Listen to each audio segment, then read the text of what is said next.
My name is Ryan Cole, I'm 35 years old, and I live in Dallas, Texas, though most of my life has been spent on the road. My father built a freight empire from scratch, and for 15 years, I helped him keep it running. But the day he was buried, I realized the legacy he left behind wasn't what anyone thought it was.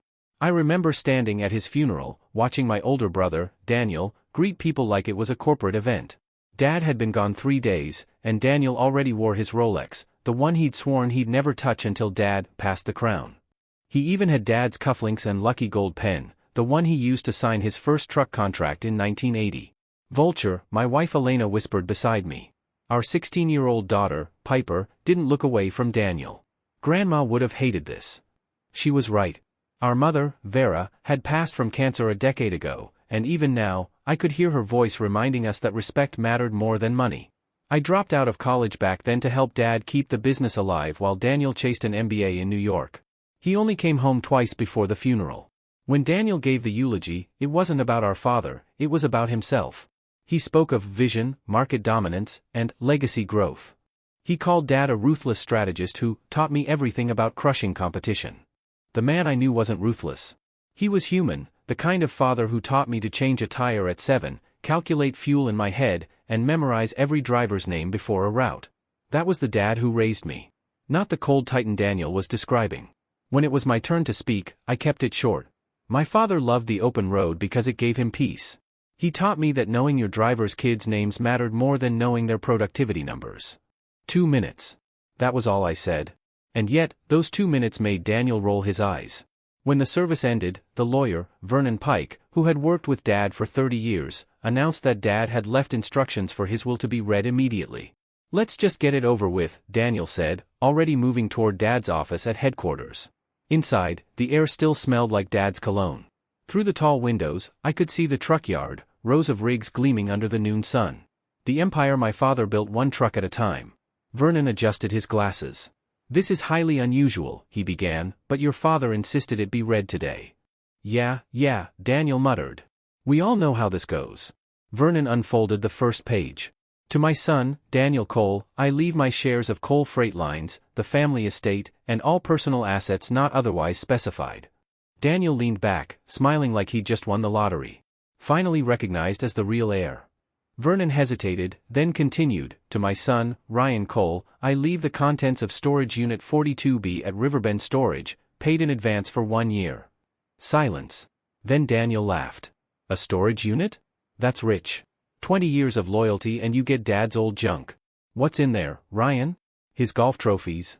He kept laughing, harder and louder, wiping fake tears from his eyes. Vernon handed me a brass key and a small folded note, Dad's handwriting, shaky but clear. "Check the storage unit." Daniel was still smirking when I stood up. "You see, little brother? Dad always knew I could handle the empire. Guess you'll be managing boxes." Elena squeezed my hand under the table, her jaw tight. Piper just stared at her uncle like she finally saw what kind of man he really was. Before I tell you my complete story, subscribe and comment where you're watching from. I'd love to know how far this story travels. I'd been working for Cole Freight Line since I was 20, right after Mom died. While Daniel played CEO at business school, I was the one keeping the lights on, dispatching trucks at 3 a.m., fixing engines, answering calls from stranded drivers. I learned every corner of the company because someone had to. Daniel, though, liked to remind everyone I wasn't executive material. "You think small, Ryan," he'd say during Monday meetings, loud enough for the entire board to hear. "You're great with grease and drivers, but I handle real business." Dad would sit quietly at the head of the table, never defending me. That silence cut deeper than any insult. 5 years ago, Daniel started calling me the paycheck failure. The name stuck. He used it in emails, in front of staff, even in front of Dad. "You want to waste money on safety upgrades?" he'd sneer. "Massage chairs next, maybe? Stick to engines, little brother." I took it. I always took it. Because I believed one day, Dad would finally see me for who I was, the son who stayed, who worked, who kept his dream alive. But as I looked at that brass key in my hand after the will reading, I couldn't help but wonder if I'd been wrong all along. What could possibly be in that storage unit? Why would Dad leave me a single note when he had an empire to divide? That night, as we drove home, Elena's voice trembled with anger. "He took everything, Ryan, the house, the company, the savings. All of it. And you got a key?" I stared out the window at the dark highway. Dad always said everything happens for a reason. Maybe there's something I'm supposed to find. She looked at me like she wanted to believe that. Then find it. At 2 in the morning, I drove to Riverbend Storage, the one near our old trucking depot. The air was cold, the kind that bites through your jacket. Unit 42B sat in the far corner, the metal door coated in dust. The lock, though, was brand new. Inside, it smelled like oil and time. Stacks of boxes lined the walls, old records, faded photos, trophies from the early days. But one filing cabinet stood out. It was spotless, with fingerprints in the dust around the handle. Inside the top drawer was a yellow envelope with my name written in Dad's handwriting. My hand shook as I opened it. If you're reading this, Ryan, I'm gone. Your brother now has what he always wanted. Let him. You were never meant to inherit my business, you were meant to inherit my purpose. My eyes blurred as I kept reading. You think small, he said. That's because you care about people. Don't lose that. Check behind the cabinet. What you'll find there is the truth about everything. I turned slowly. Behind the cabinet, a false wall panel hid a row of sealed boxes labeled with years, 2015 to 2024. My pulse quickened. I opened the first one. Contracts. Bank statements. Not from Coal Freight Lines. From something called C&W Logistics. C for coal. W for Wallace, my father's first name. I didn't understand yet. But I was about to. The boxes were stacked higher than my shoulders, each labeled neatly in Dad's careful handwriting, C&W Logistics, followed by a year. I sliced open the one marked 2015 and froze. Inside were invoices, contracts, and deposit slips, but none of them were tied to Coal Freight Lines. These were deals with smaller businesses I'd never seen before, local manufacturers, rural medical suppliers, even family-owned farms scattered across the Midwest. Each one carried the same signature at the bottom. Wallace Cole. And right beneath his name, Ryan Cole, Operations Director. My breath caught. What is this? I whispered. I grabbed another box, 2016. More contracts. More deposits. And the same line under every document. Dad's company, and mine. The next drawer held a second letter. The paper trembled in my hands. You've spent your life keeping the wheels turning, Ryan. While your brother looked at numbers, you looked at people. That's why I built C&W with you, quietly, legally, completely separate from Daniel's empire. Every time he turned down a contract for being too small, I signed it under C&W. Every driver he fired for caring too much found work with us. I stared at the boxes again. Each one represented something Daniel had rejected, routes too unprofitable, clients too insignificant. Dad had turned those scraps into a new foundation. C&W isn't small, son. It's the future. Every account Dalton ignored, I picked up. Every person he discarded, I brought home. You've been signing off on operational documents for years, not realizing you were also authorizing expansions for your own company. You just didn't know it. The next line nearly made me drop the paper. You are the rightful president of C&W Logistics. I've already filed the paperwork. The board is waiting. The people are waiting. For a long time, I couldn't move. Elena's voice echoed in my head from the drive home. Maybe there's something Dad wanted you to have. He wanted me to have this. Before I knew it, I was loading the boxes into my truck. The security guard glanced at me but didn't ask questions. Maybe grief made people do strange things here often. Back home, I spread the documents across the dining table. Elena came down the stairs in her robe, rubbing her eyes. What are you doing? I looked up at her, still holding one of the contracts. Honey, Dad didn't just leave me a note. He left me a company. She blinked. What? A second company. C&W Logistics. It's worth, I looked at the newest papers, the 2023 box. At least 80 million. Maybe more. She stared at me like I was speaking another language. 80 million? But Dalton. Dalton inherited debt disguised as wealth, I interrupted softly. Dad knew exactly who he was. And he knew who I was too. I didn't sleep that night. I couldn't. I spent hours reading through those documents, seeing the names of drivers I thought had quit years ago. Rodriguez. McKenna. Thompson. People Daniel had humiliated or pushed out. Every single one of them had been hired by Dad again, under my company. By dawn, I found another sealed envelope at the bottom of the final box. The handwriting was faded, but it was unmistakably Dad's. If you've reached this far, drive to 318 Riverside Avenue. You'll find a warehouse with a blue C&W logo. Tell them who you are. They've been waiting for you. I didn't even shower. I threw on a jacket, kissed Elena's forehead, and drove. The address led me to an industrial park on the outskirts of Dallas. As I turned into the lot, my headlights caught a massive sign, CNW Logistics, connecting miles, building trust. The building was alive. Trucks rolled in and out. Workers in bright orange vests shouted directions. It wasn't a dusty storage space, it was a fully operational freight hub. A young man in a CNW jacket waved me over. "Mr. Cole?" he asked. "Yeah." He smiled, offering his hand. "James Pike. My father's your lawyer, Vernon. He told me you'd come." My mouth went dry. "You work here?" "5 years," he said proudly. "Your father hired me to manage operations. He said when you showed up, I'd know what to do." He motioned toward the warehouse doors. "Come on. Everyone's been waiting." Inside, the hum of forklifts mixed with the chatter of dispatchers. Then I saw them, familiar faces I hadn't seen in years. Rodriguez, the driver Dalton fired for missing 2 days after his son was born. McKenna, the dispatcher he called too emotional for management. Thompson, whose daughter Grace was going to nursing school thanks to a scholarship from an anonymous donor. They were all here. Working. Laughing. Thriving. Rodriguez stepped forward, wiping his hands on his jeans. "Took you long enough, boss," he said with a grin. I froze. "Boss?" "Yeah," McKenna said. "You're our president. Wallace told us everything. He said you'd come when the time was right." James handed me another envelope. Inside was a folded letter and a keycard. "This is your office key. Everything's set. All client contracts have been moved to your authority. CNW's valuation is $85 million as of this year. You are ready. So is your team." My knees went weak. I had to lean against a crate just to stay upright. Dad hadn't left me scraps. He'd left me the future. While Daniel had inherited the name, I had inherited the purpose. That night, as I stood in the center of that bustling warehouse, watching trucks roll out with the CNW logo, I finally understood my father's final lesson. He didn't want me to fight for my place in Daniel's empire. He wanted me to build my own. And I already had, I just didn't know it yet. By morning, the air in Dallas was heavy with the kind of silence that comes before a storm. I'd barely slept, my mind spinning between disbelief and purpose. When I walked into the CNW warehouse at dawn, drivers were already fueling up, dispatchers reviewing routes, mechanics prepping engines. It felt surreal. All these people, the same ones Daniel had pushed out, were now working for me. James Pike met me by the loading bay, a tablet in his hand. "Your father prepared a full transition plan," he said. "We've already moved most accounts under CNW. The rest will follow once Daniel officially takes control at Cole Freight." I frowned. "You mean when he signs the final papers?" James nodded.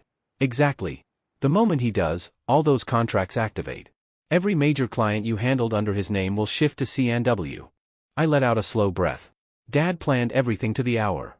James smiled faintly. "He said your brother needed to inherit his empire to understand how hollow it really was." That afternoon, my phone rang. "Daniel." His voice came through sharp, furious. "What the hell did you do, Ryan?" I leaned against the hood of my truck. "Morning, Daniel. Nice of you to call. Don't play dumb. 50 drivers just walked off mid-route. Clients are canceling contracts, Morrison Foods, Sterling Manufacturing, even Baxter Medical. They're all gone." I watched Rodriguez giving instructions to new drivers, his voice steady and confident.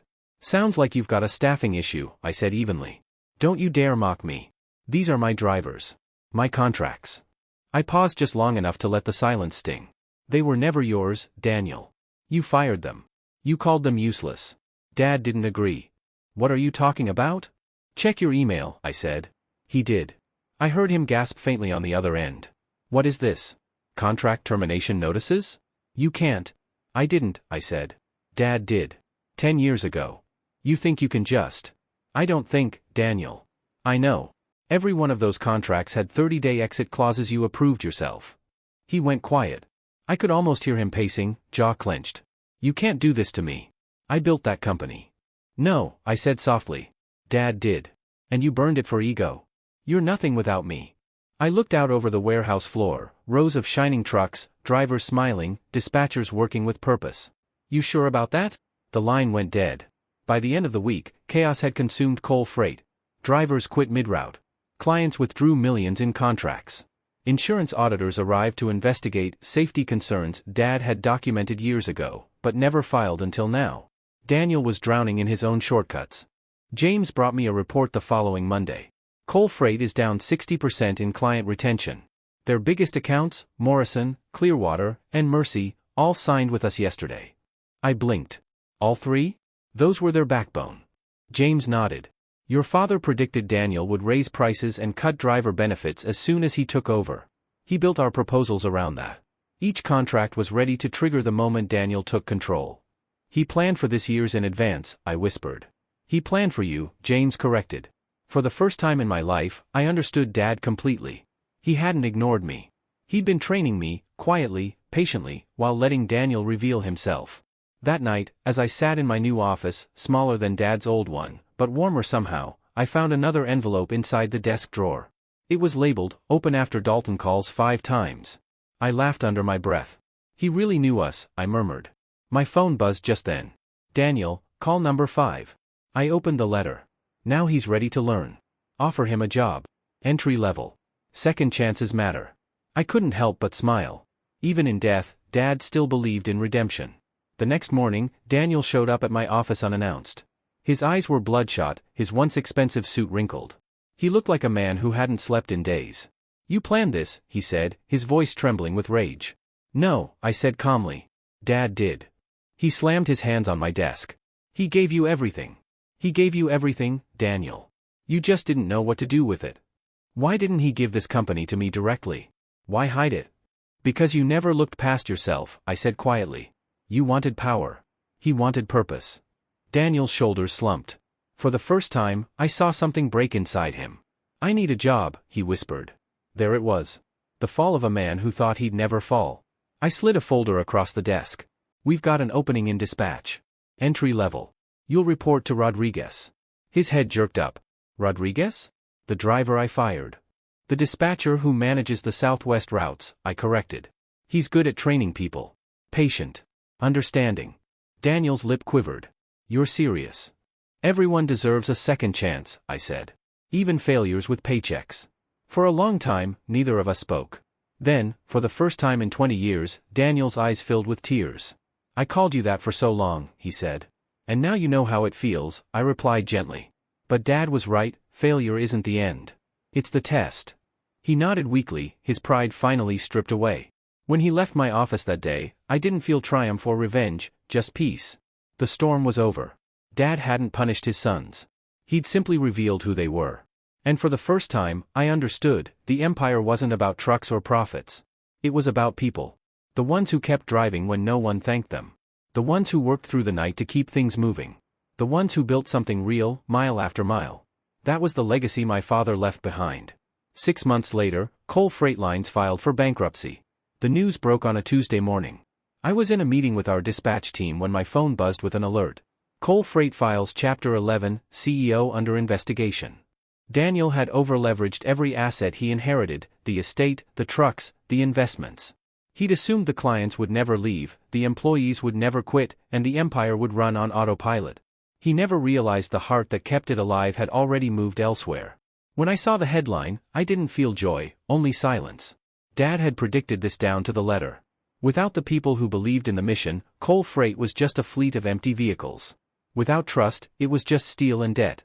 The bank foreclosed on the family estate 2 weeks later.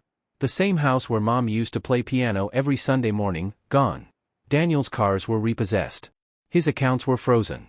Even Dad's Rolex, the one he'd worn at the funeral like a crown, ended up in a pawn shop window on Main Street.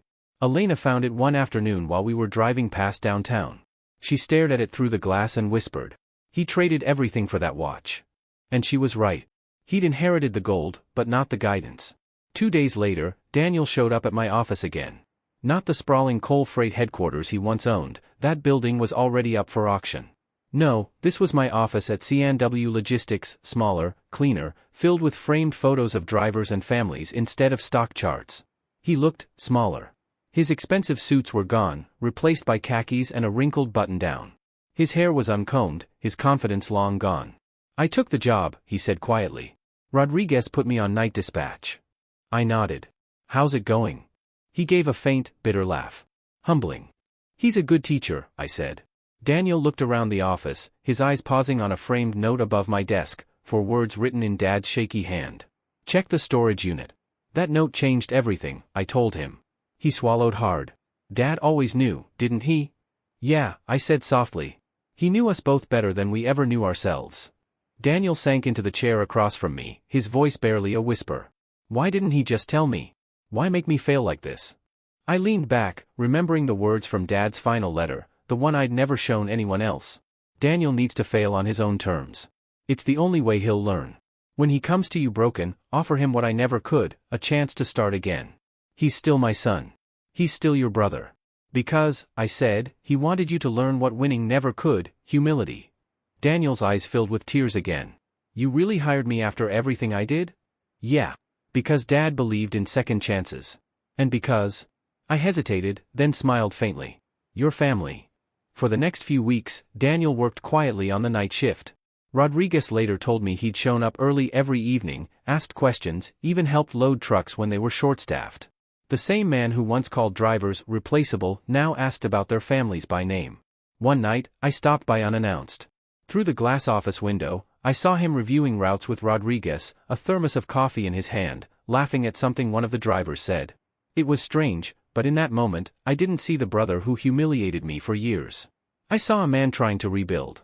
When he noticed me, he came outside, wiping his hands on his jeans. Everything okay? He asked. Yeah, I said.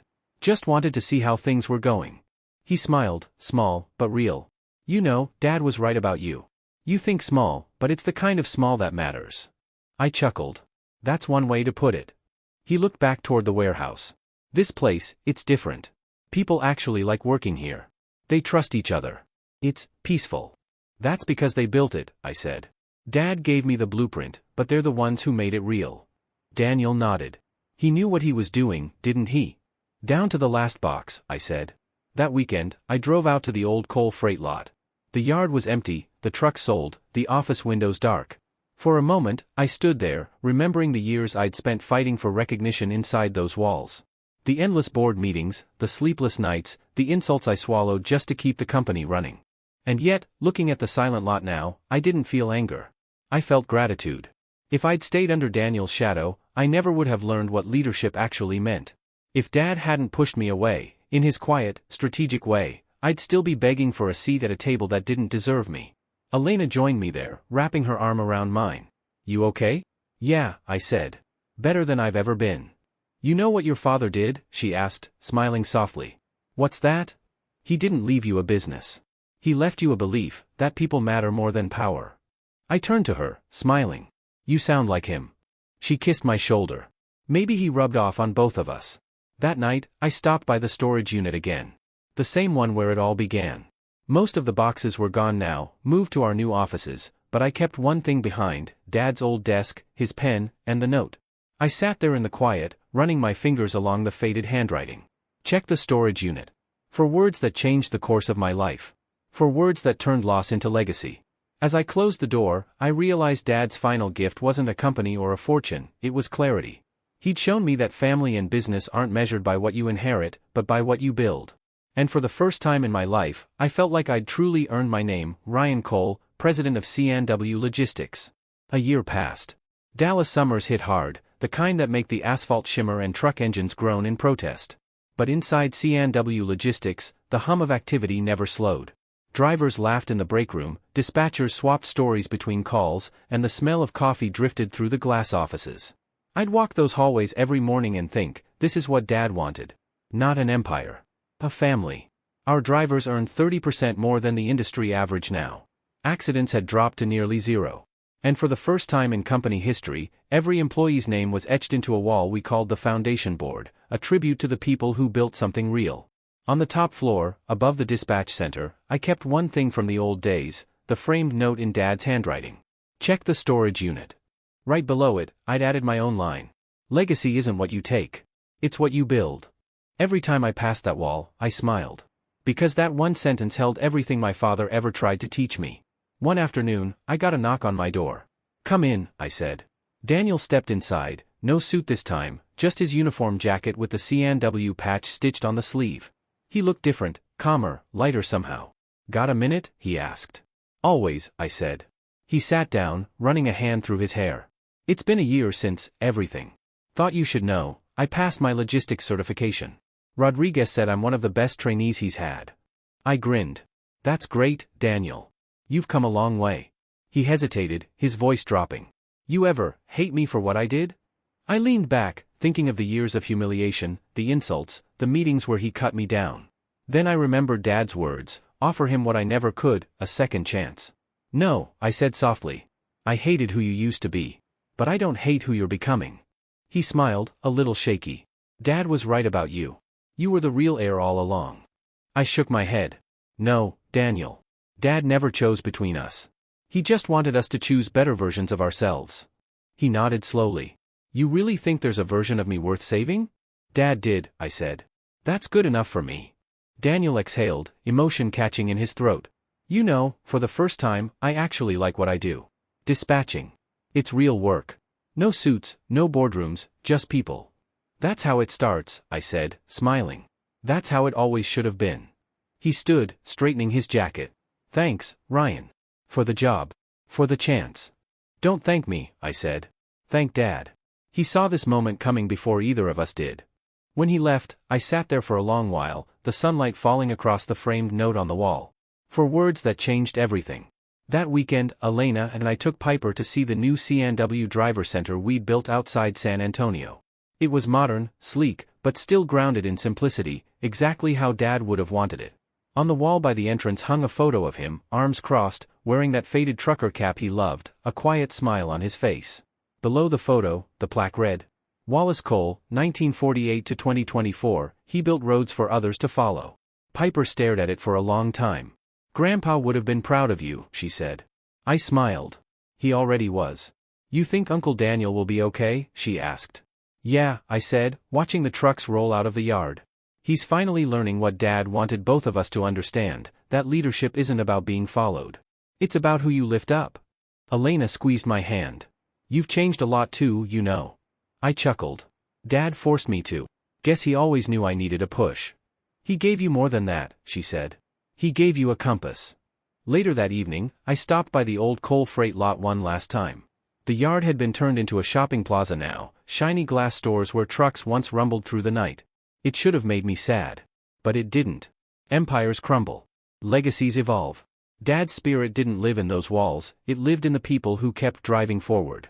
As the sun dipped behind the skyline, I whispered quietly, You were right, Dad. Time really did tell. For a moment, I could almost hear his laugh, that deep, warm chuckle that used to echo through the truck yard. When I got back to my office, I found a message waiting on my desk, a handwritten note from Daniel. Thanks for not giving up on me. Turns out, the best road is the one you build beside others. I folded it and placed it next to Dad's original note inside a glass frame. Side by side. Father and son. 2 lessons, 1 legacy. As I looked out the window at the glowing C&W logo against the night sky, I finally understood what Dad meant when he said, The road never ends, it just changes hands. And for the first time in my life, I wasn't the forgotten son anymore. I was the man he always believed I could be. If this story made you feel something, hit that like button, share it with a friend who needs hope, and tell me in the comments, would you have forgiven your brother? And don't forget to subscribe for more stories where betrayal finds its lesson and silence finds its voice.